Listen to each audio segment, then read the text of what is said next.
And hello and welcome everyone to another episode of the Pumpkin Copter Cast. Today I'm talking with Lou Adducci of the video game style charity Extra Life. Hello, how are you today? So we'll start off with the most general, who you are and what you do. Right, so as you said, I'm Lou Adducci. I'm senior manager for Extra Life.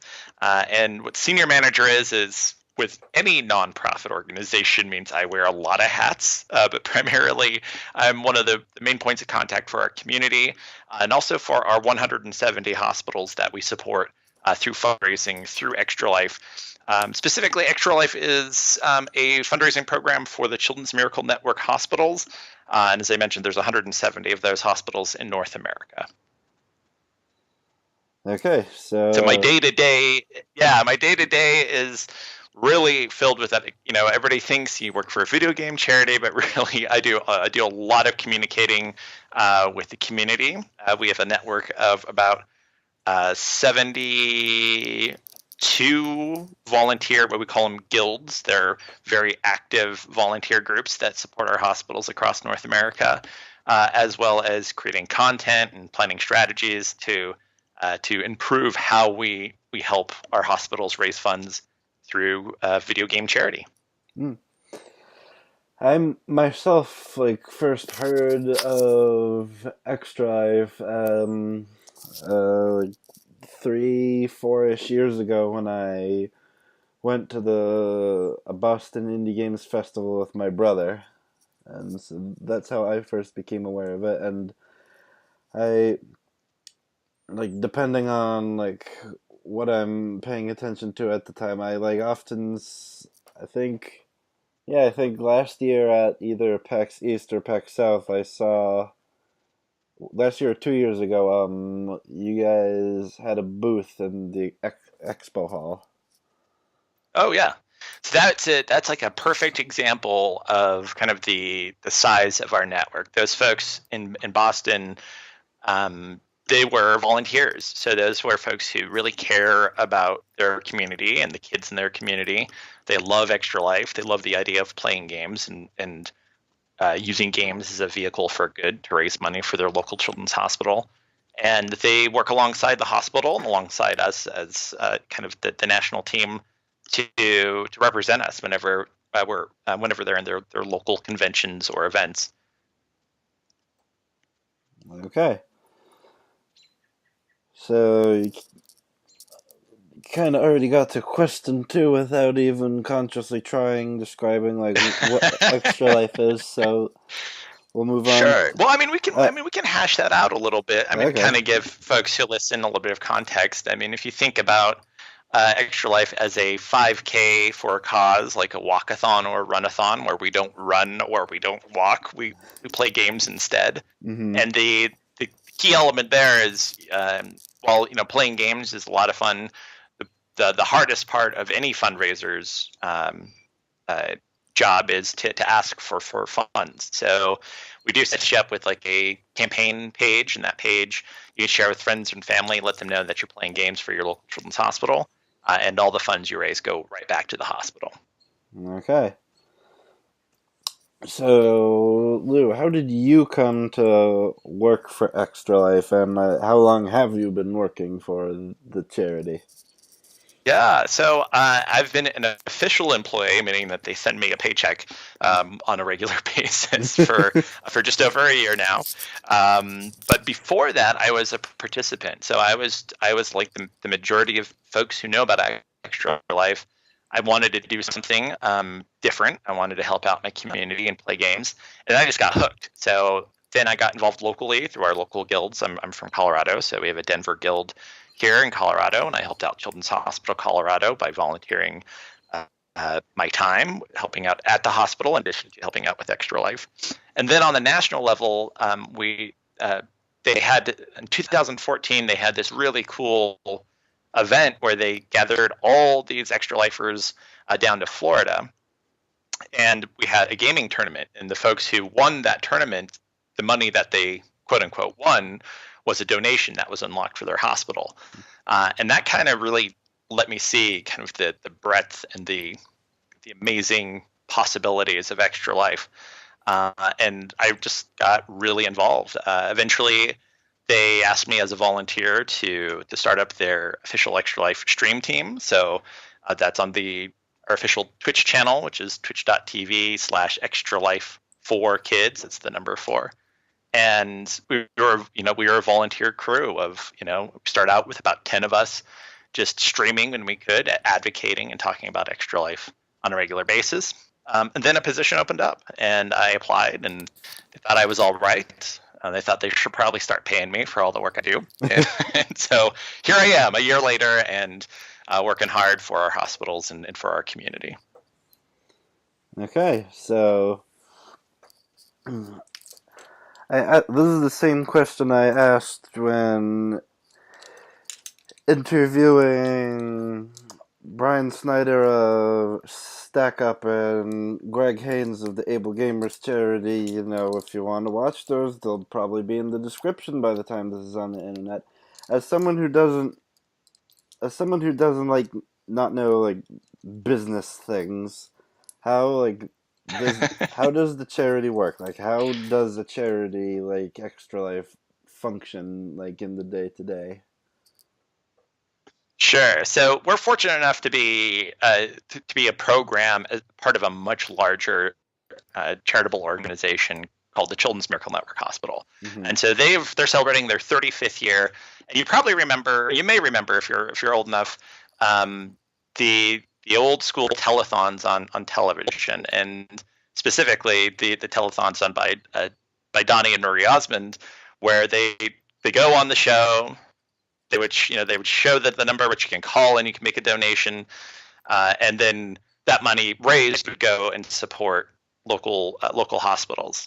So we have a network of hospitals that join our organization, and when they join our organization, they get the opportunity to really unlock these amazing funds that we're able to use, that they're able to use however they see fit across the network. So we have a much larger parent organization that we're fortunate enough to have.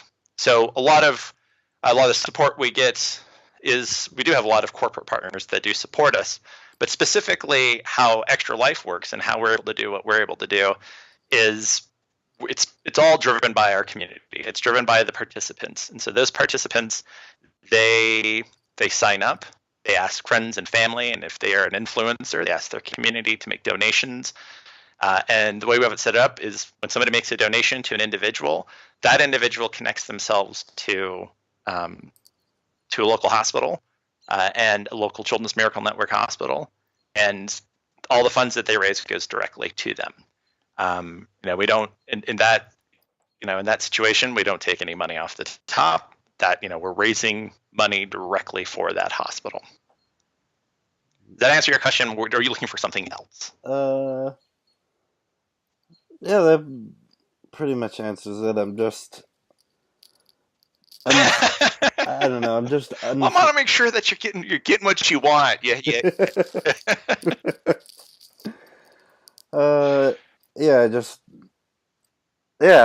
I'm unfamiliar with like the meat and potato workings of charities of this sort, so this is good clarification for a layman like me.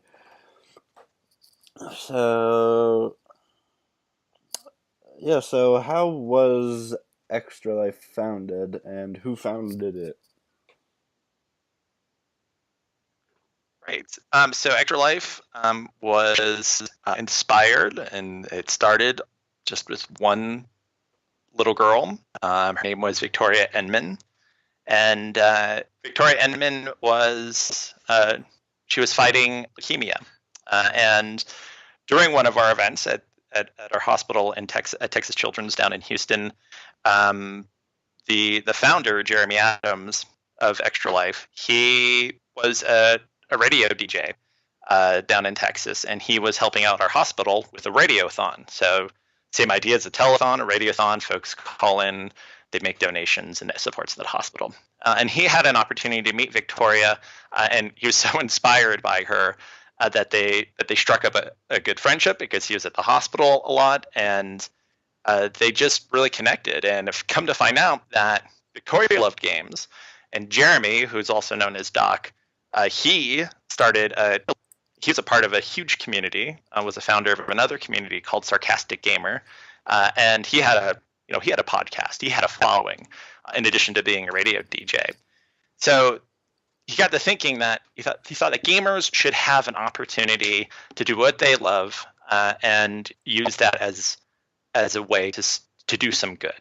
And he made that instant connection because his relationship with the Children's Miracle Network hospitals, through Texas Children's, and he found a way to encourage gamers to raise games to raise funds for their hospital. And it started at Texas Children's, but very quickly, and that was 10 years ago. Very quickly, it exploded. Unfortunately, we did lose Victoria, or Tori, we love to call her, to leukemia. But it was her life that really changed Jeremy's life, or changed Doc's life, and he created this amazing program, and we're celebrating our 10th year. And thankfully, we can celebrate another year of raising a lot of money for our hospitals. It's pretty incredible. Yeah. It seems like a good a reason as any to have a charity like this. Absolutely, yeah. So now it's my favorite question, which everyone who's ever been on this show has completely understands and is in no way ever confused by. So my question to you is video games. Is video games, and I'll have to say yes. And there we go. Okay, and next question. It's just, this is where those questions out. It's like an inkblot test. The answer varies greatly depending on right. Like the person. Like some people just don't understand it. Some people give like an elaborate answer of like the merits of the uniqueness of video games as a medium. Or sure. Well, I mean, I think the video games it's always been important for me because it's been. I mean, I've been a gamer since as long as I remember. The Atari 2600 and the Intellivision were my first introduction to actual gaming. But I think that it was when I was able to understand that video games were a vehicle for storytelling, is that I was hooked. And I think that translates directly to what I do on a daily basis, is that we tell stories. We tell the stories of so many people. And I think that having the power of gaming to become a hero within the game, to have control over a situation, has the potential to really allow us to practice a lot of to practice being good virtually, so that there's the opportunity to then translate that directly into real life. So I know that's not always the case with a lot of games. You don't always get to be the good guy, but for me, like how I've used games has been pretty much through that lens of experiencing a story and following the path of the hero has always been of interest to me. I think video games kind of it does that in a way that no other medium can. Okay. So did I pass the test? Yes. At least I gave you a good soundbite. I hope that works out for you. Probably will. So, what are some of the challenges Extra Life faces? Like, what are some of the less than pleasant aspects that a charity like this has to deal with in like the day to day? I think that is probably like a lot of the same challenges that are, that my cohorts in the charity gaming spectrum experience is that gaming still has on a large scale this negative connotation as it being as gamers, and I'm a gamer myself, that that we're apathetic, that we're in mom and dad's basement, and this is all that we can really focus on, and we can't think beyond ourselves. And I think that we've proved them wrong with things like Extra Life, and you mentioned Able Gamers and Stack Up. Those, we're in good company there, in as much that we're using gaming to change that narrative of what video games can be.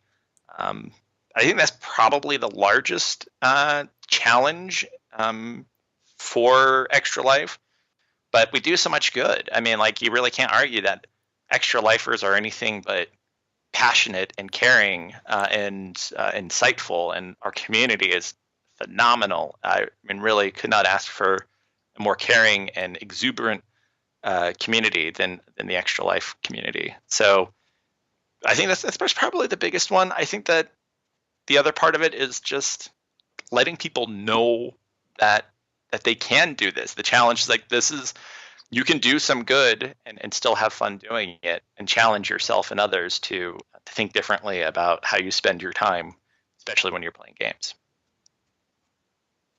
Okay. So we kind of touched upon this in some of the previous questions, but like, just if you were at like an Extra Life booth at PAX and someone who has no idea what this thing you're a part of is, like, they asked you, like, why is this thing that you're doing an important thing that you're doing? Like, why, just to summary it up, why do you feel that Extra Life is important? Sure. Well, I think it's, if you look at why we do Extra Life, we use it as a as an action.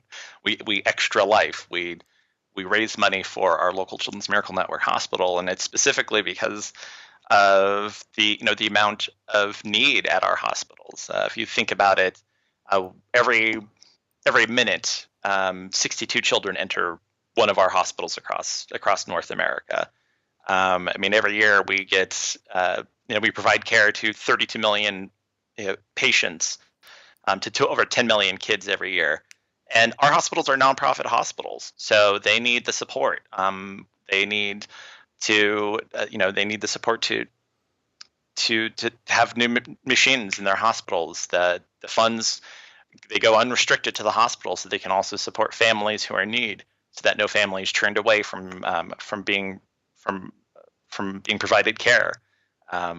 And so that's a lot of kids, and a lot of families that rely on our hospitals to save the lives of their children.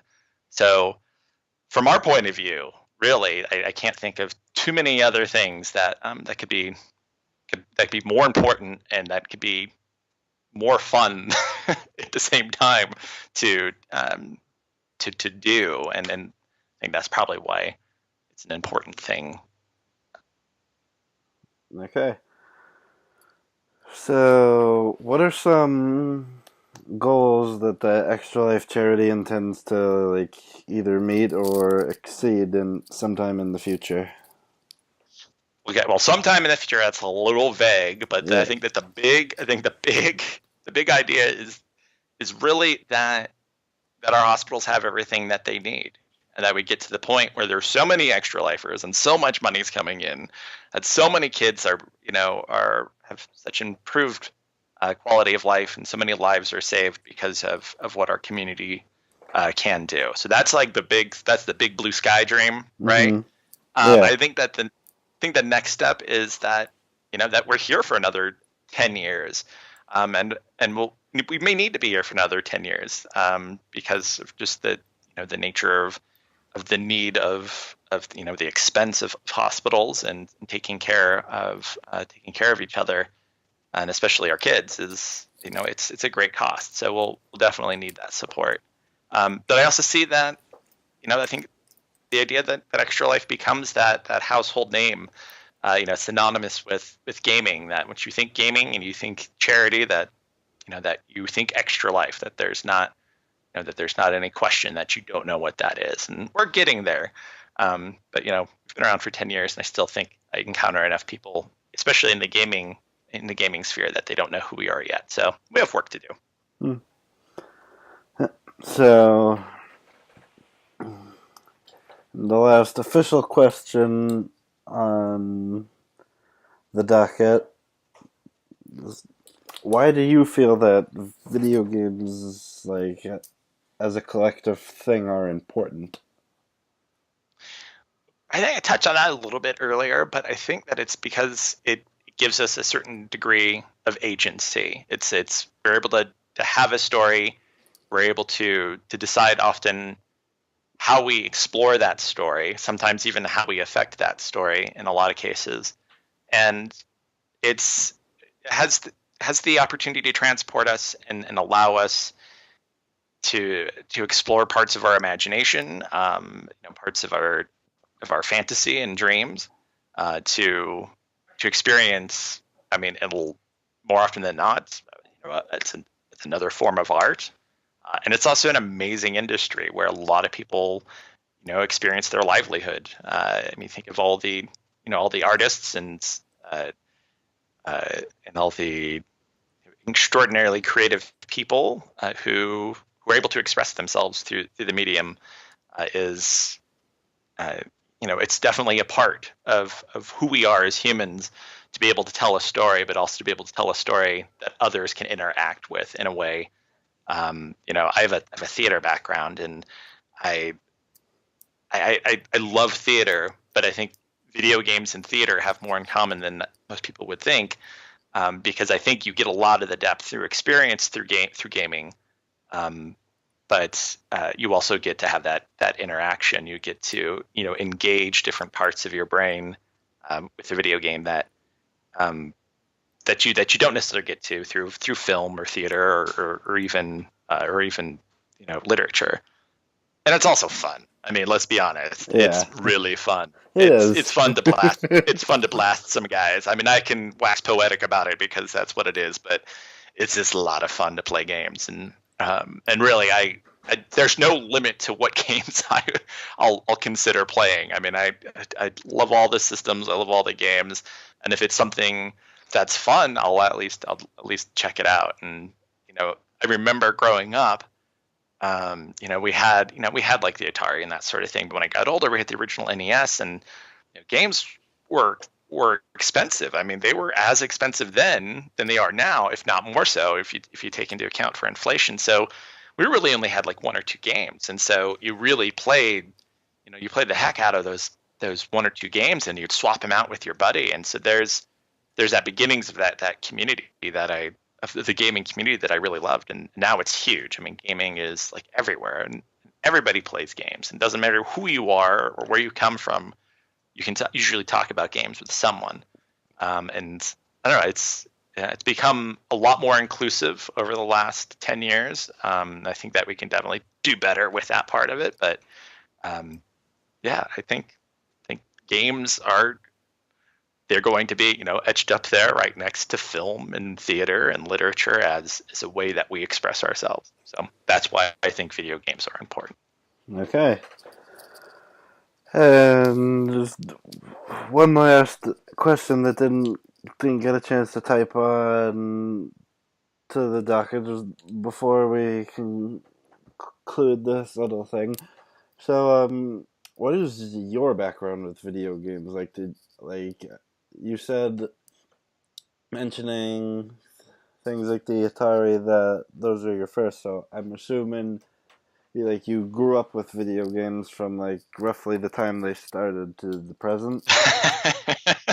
Yeah, I guess what you call I'm a I don't know. I think I think it's a pioneer. I think like I was there. I was there back in the day when I would, and I had, I remember I had a Texas Instrument, and I tried to learn BASIC and make the dots move on the screen. Yeah, I mean, I really thought I wanted to be a video game in the industry in terms of, programming and art, and like I'm not a terrible artist, but it didn't click into me. My mind really didn't connect to programming, and when that would have been like an opportunity for me in school. And since I've tried to go back and look at it, I'm like, well, maybe I really want to dive into that. And so, I mean, I knew I wanted to be involved in the video game industry in one way or other. And so, but it just really wasn't in the cards. I thought the only thing is like, well, maybe I could do voiceover, maybe I could do like mocap. I have friends who've done that sort of thing before, but it's a tough life, and I have a family, and you really can't necessarily be in Colorado and do that and still have a family. You'd have to kind of, you have to have a little bit more resilience. You have to be a little bit more, willing to pick up and go where the work is, and that's usually in Los Angeles. Let's be honest. There's a lot of work out there for mocap and voiceover video game artists, at least stateside. And so I got to thinking, like, well, how can I still get involved with gaming, and still have fun with it? So I did a lot of things like we're doing now. Like I did a podcast with friends, a gaming podcast for friends for years, and then I just decided to buckle down and get really serious about it, and I started writing for games, and I'm writing for games journalism, and I wrote reviews, and I did that whole thing on the side for years. Hours and hours and hours and hours. I wrote a ton of articles, and had a lot of fun, but it still wasn't quite right. I'm like, I don't know what I need to do. Well, around the time my son was born, and he's probably a little bit over a year old, I'm like, you know what, I want to do some good. I want to have a legacy of doing good for my son, and show him that you can give back to your community. And I didn't know what that was. And so I thought I did what everybody did whenever they thought they can change the world. And I wrote a blog. Because that's how you change the world. I didn't know if you knew that. You write a blog. And I came up with what I thought is a clever handle, and it's still my handle, which is Hero by Clicking. Because we can all be heroes by clicking. And I thought if I had this blog and do a call to action to all these gamers, like, hey, we can save the hurricane victims, and everybody donate $1, and we'll save the day, and yay, video games. So of course nobody saw the blog except for like my wife and maybe my mom, if she was bored and maybe read it. I don't know.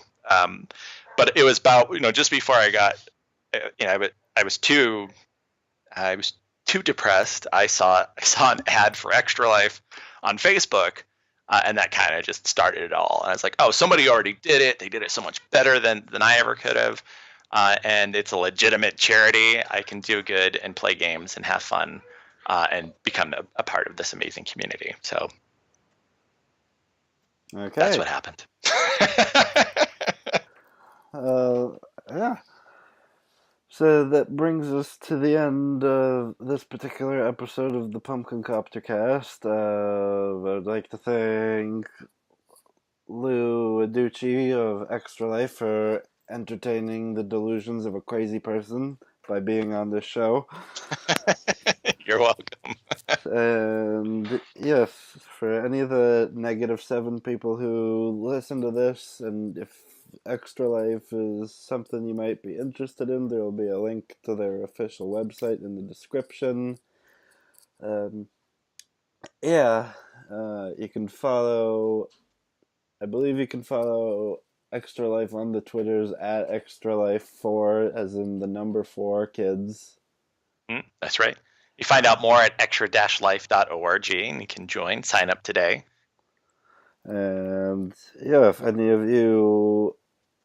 anyone is watching this, and if any of you have enjoyed listening to this, be sure to like, rate, comment, subscribe, press that bell and the notifications, because, adding extra steps is always fun. On the rare occasions I post anything worth reading, you can follow me on the Twitters at tgorman83, and yeah, this has been the Pumpkin Copter Cast. Thank you all for listening, and I will see you again soon, hopefully.